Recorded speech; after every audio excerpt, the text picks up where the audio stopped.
जनाब उसामा अहमद मेला मेला ओके जी शुक्रिया। शाहिद साहब आप तो बैठे हैं ना। पर्सन मैं एक बहुत अहम बात जो है ना इस पूरे ऐवान के नोटिस में लाना चाहता हूं। जून के महीने में 1.5 lakh metric ton of sugar की एक्सपोर्ट की हुकूमत ने इजाज़त दी, जिसको अगस्त में 2 लाख मजीद देकर तो तकरीबन 3-3.25 लाख मेट्रिक टन की शुगर मिलों वालों के प्रेशर में आके बार बार वो आते हैं, अपना एक्सपोर्ट का कोटा बढ़वाते हैं।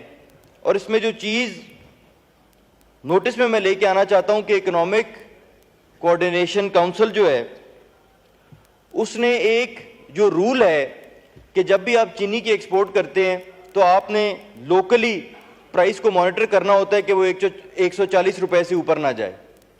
उस रूल की रिलैक्सेशन देकर ईसीसी ने उनके एक्सपोर्ट के कोटाज बढ़ाए।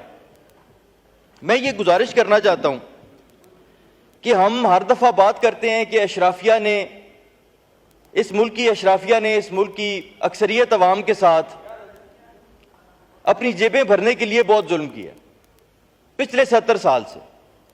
आज हम इस ऐवान में बैठे थे जब गंदम का इशू आया, तो उस साइड से लेकर इस साइड तक शुगर मिलों वालों जितनी ताकत नहीं होगी एक आम किसान में जो गंदम काश्त करता है, लेकिन इस पूरे ऐवान में कोई एक आदमी नहीं था जिसने कहा कि यूक्रेनी गंदम इंपोर्ट करके और अपने किसान की कुर्बानी दे के ज्यादती नहीं हुई। उसकी report never saw the light of day, कोई उस पर एक्शन नहीं हुआ। हमें इस चीज के बारे में यह सोचना है कि जब पूरा का पूरा ऐवान, ऑपोजिशन और ट्रेजरी बेंचेस सारे इकट्ठे होकर कह रहे हैं कि यह गलत हुआ है, जब शुगर मिल्स वाले एक्सपोर्ट की इजाजत ले सकते हैं तो जो बेचारा किसान कोठों के अंदर गंदम अभी तक लेके बैठा हुआ है उसको एक्सपोर्ट की इजाजत हम क्यों नहीं दे सकते? क्योंकि डीप पॉकेट्स नहीं है।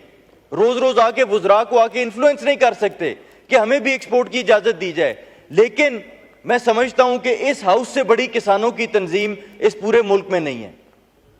इस हाउस से बड़ी किसानों की तंजीम, इस हाउस के होते हुए किसी किसानों की तंजीम की जरूरत ही नहीं है जिसमें अक्सरियत किसान बैठा हुआ लेकिन यहां आके हमें पता नहीं क्या हो जाता है। मेरी सिर्फ ये रिक्वेस्ट होगी आपके जरिए हुकूमत वक्त से कि अगर आप शुगर मिल्स की एक्सपोर्ट को अलाउ कर सकते हैं उनके प्रेशर में आके, ताकि वो मजीद पैसा कमाएं और फिर वो अगले साल गन्ने के काश्तकार को उसके पैसे ना दें, तो फिर जो बेचारे गंदम उगा के कोठों में लेके बैठे हुए हैं उनको क्यों नहीं आप एक्सपोर्ट की इजाजत देते?